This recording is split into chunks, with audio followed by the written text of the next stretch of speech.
This is a really, really big topic that I do want to dive into, which is why we have Dr. Sharma and myself. We decided to do this joint project here, and that topic is none other than mental health symptoms in veterans, specific to relationship issues. I think that, Doc, whenever I look at a veteran, I do many, many one-on-ones with veterans. It is I'm willing to bet like 98% of the veterans I see have some type of relationship symptom or issue. So what I'm going to do is I'm going to focus on marriage. And instead of, veterans living down in the dumps or even worse, trauma dumping on our spouses, which happens more often than not, especially in the post 9/11 era.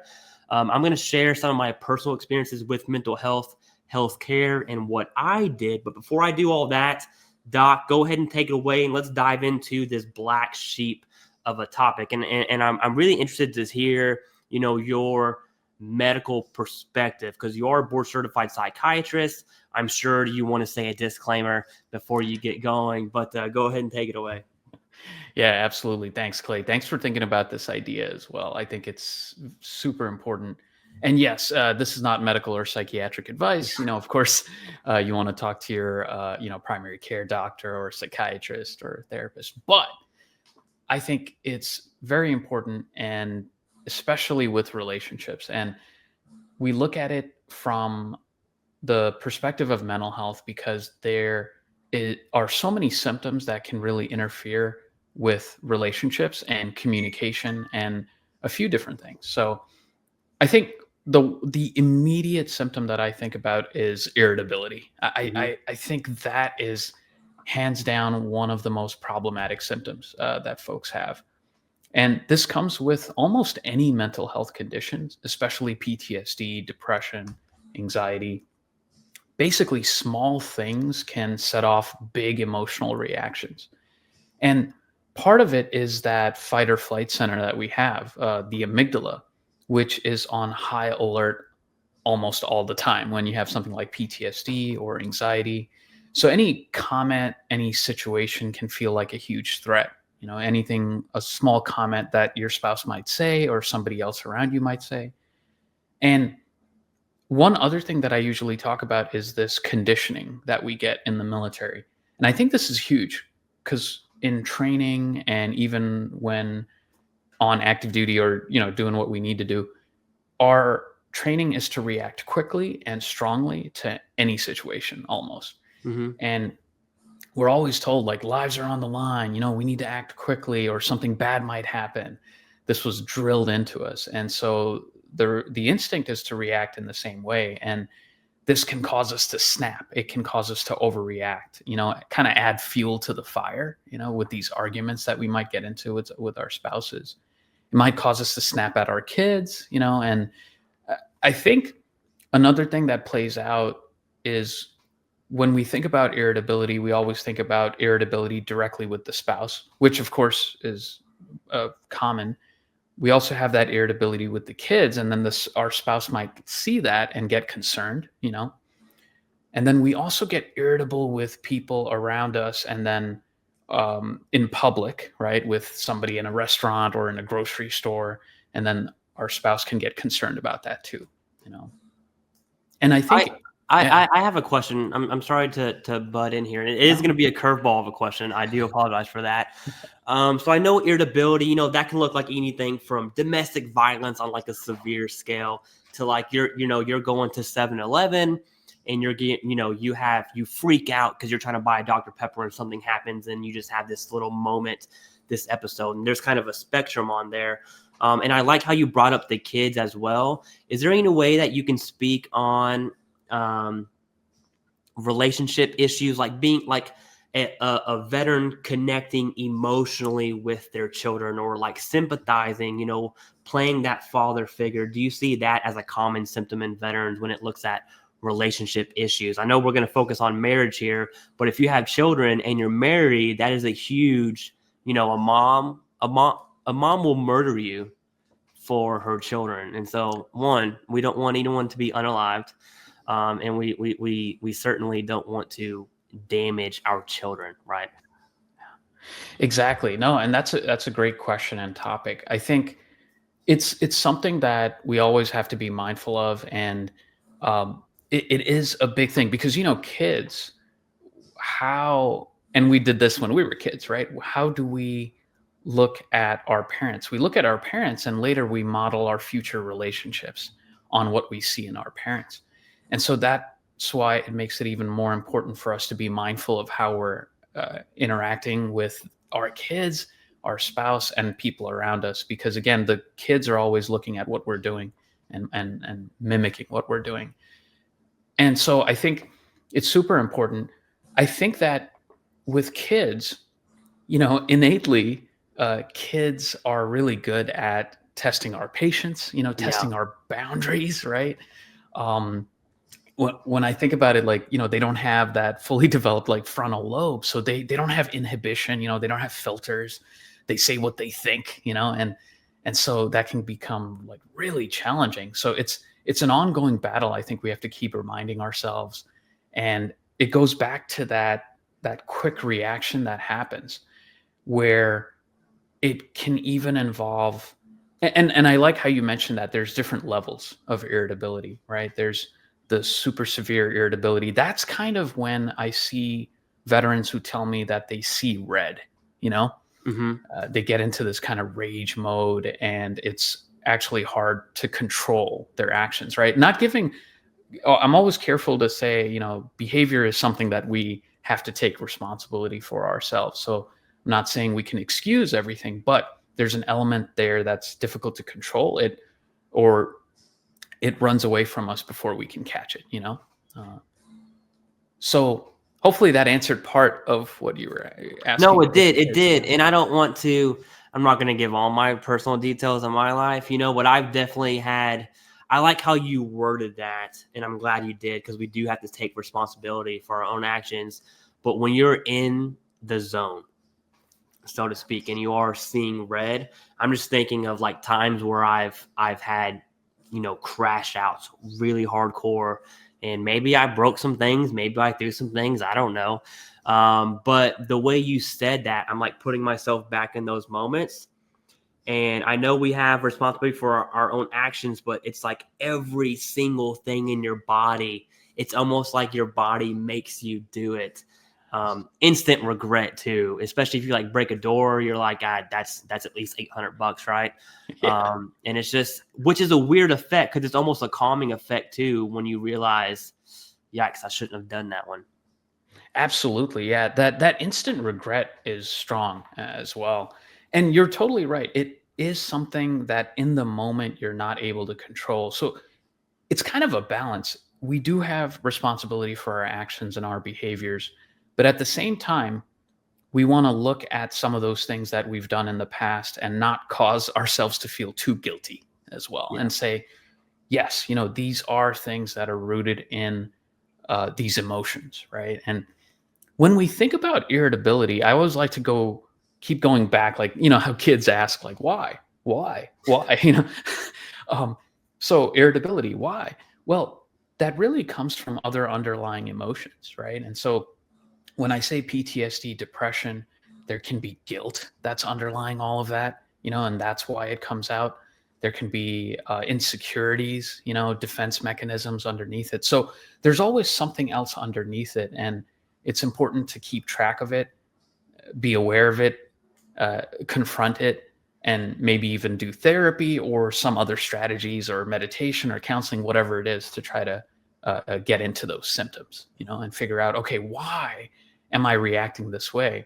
Not just attaching certain terms to it Yeah. as well. Yeah. I would like to switch gears here, if you don't mind, and I'm Sure. going to talk about my personal experience, and this might be against the medical consensus grain right here, so I'm just going to go out and say it. I've been in mental health treatments various since like 2014, all the way till about probably 2022, with medications and things like cognitive behavior training, which that one I did like. Then and the VA has sent me to many, many psychiatrists and psychologists. And then I've even had like a 8-week program where every single week they're giving me new, breathing techniques like the box drill, and this just all these little niche things. And for me, Doc, I'm going to be honest with you, none of those, I was just dealing with it and I would have continued to deal with it. I still deal with it today. And something that I've done, and I'm going to take a huge, big turn right here. I got involved in my local church, and I've kind of gone the relational route. And what I do want to do is speak on marriage specifically, because when, basically there's two options. I would boil it down to two options. You're a veteran who you probably have, looking at statistics, every single era veteran mental health is in the top 10 claims. Okay. So statistically speaking, if you're watching this, especially this far into the video, this is you right here. And so you're dealing with mental health. And if you're married, you have a girlfriend, you have children, a family, your two options are, I'm going to let my symptoms kind of control my life or influence my life, or I'm going to do what I can. And if medication's for you, go for it. I would not take medical advice from YouTube, let alone a guy in his basement with no medical degree, right? Just food for thought in case anyone's wondering. And so I'm going to take a very hardcore biblical approach on this. And when it comes to using biblical references, it would be bad if I didn't start out by saying it's critical to understand the context of which you're reading. Okay. If you don't do that, really bad things can happen. If you don't do that, what you'll find is, not all the time, but sometimes you'll find like our culture kind of warp the meaning, the original meaning of the text. And in worst cases, it can justify unjust behavior, right? So probably the most commonly used example of that was like slavery in Americas. People would use biblical references to support that when the verse out of context makes it seem like it does. But when you look at the whole book, you're like, that's not what that says, brother. Okay. I want to start with that just to put people in the right frame of mind and just really kind of go down that route. I'm also I'm in grad school for theology. So this is kind of, 101 right here. But looking at the book of Ephesians, okay, Ephesians is a newer church. Paul is writing to the church of Ephesians, which is in Ephesus. And the first half, it's a very short book, about 6 chapters, I believe. The first half is pretty much like, hey, here's the gospel. Here's what happened. Boom, here's the information. And the second half is like, it's written from the perspective of, okay, now you know that, therefore go do these things. It's kind of like an instruction manual. So that's how you can break down this book. And putting yourself, Paul is in prison. He's writing this letter. And now we're in the mindset of, okay, now that we have the truth, okay, and if that's not your cup of tea, that's fine. It's my cup of tea, so I'm definitely going to drink it. Now that we have the truth, now therefore we must go and do. So that's kind of the mindset that we're in. And anytime someone talks about biblical marriage, you always go to the book of Ephesians, chapter 5, 22 and 33. Now, I'm not going to read the whole thing, Doc, but I did bring it up here. In case you're wondering, this is blueletterbible.org, probably the best study tool in my opinion. I'm just going to read 2 verses here, but it's this entire section. And if you're interested, I would absolutely go read this. But up at the top, it says, wives, submit to your own husbands as to the Lord. You can see why I led with the context discussion, because that out of context is really bad. Okay. And then in 25, it says, husbands, love your wives as Christ loved the church and gave himself up for her. And so now we have this like sort of instruction manual. Okay. Now the reason I wanted to bring this up, and I'm going to focus on men here because that's my experience. I'm a stubborn dude. Okay. I am as stubborn as they come. My ex-wife will tell you that. And my current wife, that's something that they will agree on. Okay. That's a good joke there. I think so. But, and I've learned things my whole life. I've learned things the hard way, which really sucks, by the way, but that's just how I learn. Okay.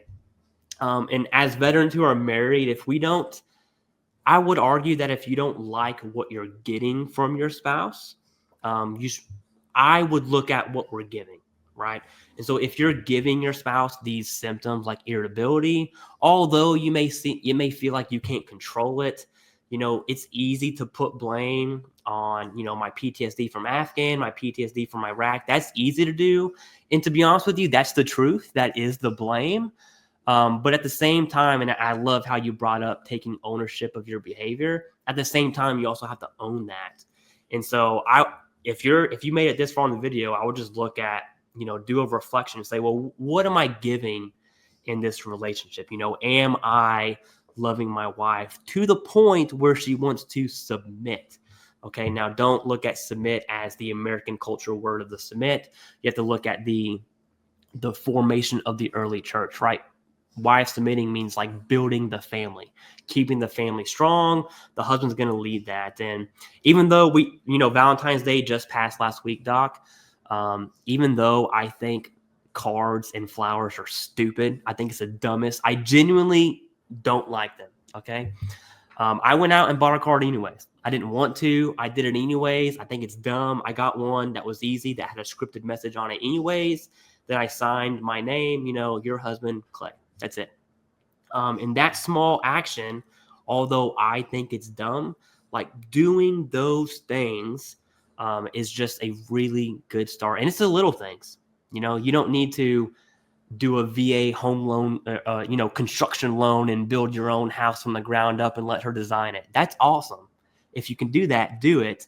But it doesn't have to be that extravagant. It can be something like, finish the project she's bugging you about, do the dishes once a week, just random things, give her a day to get her nails did up if that's her thing. I mean, just small things like that. And I know that's definitely a different vantage point than we had started out with. And when it comes to medicine, Doc, are you able to speak on things that are not traditional medicine? I'm not sure if I'm like communicating that question right, but what would you say about like our behavior and if you find comfort in applications that aren't medication? Like for me, it is the church. Okay, big C there, the church. Oh, yeah, great question. And as you were talking about this in the beginning and through the whole thing, I was thinking about something. Um, Over time in psychiatry and mental health, I've realized that there is no one solution for everybody, right? Mhm. I think that sometimes we look for like the panacea, right? Like that one thing that's going to solve everything for everybody. It doesn't exist, right? So we have to look at each person and see what they benefit from. So person A, will go on a medication, right? And it'll fix everything and there's no side effects. That's fairly rare, I think, but it is possible, right? And that happens. Person B will do cognitive behavioral therapy, like you were talking about. Oh, it solves everything. Great. But everybody is different. Some veterans, the irritability or PTSD, whatever it is so bad that they have to try alternative treatment like psychedelics or something like that. So it's Nice. different. Yeah, yeah. Which I think is super interesting. Yeah. uh, and I'm behind that on research and everything. But then going to spirituality. So I think that is probably one of the most powerful things. And there have been times that I can remember doing treatment in the traditional sense. So, not, before I got into medical opinions and such, doing treatment on, one-on-one with people where spirituality made the difference, and it made the difference between things working and things not working, Mhm. when it comes to treatment. So, so 100%, I would say, is that these alternative treatments we have to look at, because we can't do these cookie cutter things, because it's just not going to work for everybody. Yeah, and to close this out, I do want veterans to. I'm gonna double down on what you said. Just because I'm a YouTuber and that's what I did for my healthcare doesn't have anything to do with you in your healthcare. You being the viewer there. So if medication is your thing, go for it. Some people prefer it, some people don't. That is a complete you decision. And also with your treating physicians. Okay, you definitely don't want to start popping pills or doing psychedelics without telling anybody, right? Anyways, but not every treatment works for everyone. And you might need something like cognitive behavior training, spirituality, whatever that looks like for you. For me, that is, God, Jesus, the church, big C. And I think, Doc, for me, it was, although I cannot stand being in relationships, and that means like friends as well, it's almost a forcing function that it forces me to be nice to people and talk with people while I'm at church, right? And I don't want to be that guy. So there's this, I could probably write a book on that. I actually do want to write a book at some point in my life. I actually might ping you for some quotes there. But on that, I'll leave it at that. Doc, I'm going to give it to you to close this out, and then whatever last words you want to say. Yeah, I think the thing that I thought of when you said, forcing yourself into these relationships, right? These things that make us uncomfortable as veterans, and it's important to remember we do have to force ourselves into some of this, right? Not everything, but some of this. And it goes to exposure therapy, exposing ourselves to these things that make us uncomfortable so that our discomfort gradually lessens over time, right? So as you went to church, as you interacted with people, as you participated more and more in these relationships, maybe, right, that discomfort got better over time. And so that's kind of what I thought about. And just to echo what you said, always talk with your treating provider, your therapist, and look at different strategies: individual counseling, couples counseling, talking to a religious person, right, in the church, doing counseling that way, cognitive behavioral therapy, mindfulness, meditation, whatever it might be for you, that works. Basically. All right. Thanks, Doc. I definitely appreciate it. And we should do more of these. Yes, this was fun. Thanks for thinking about this. Yeah.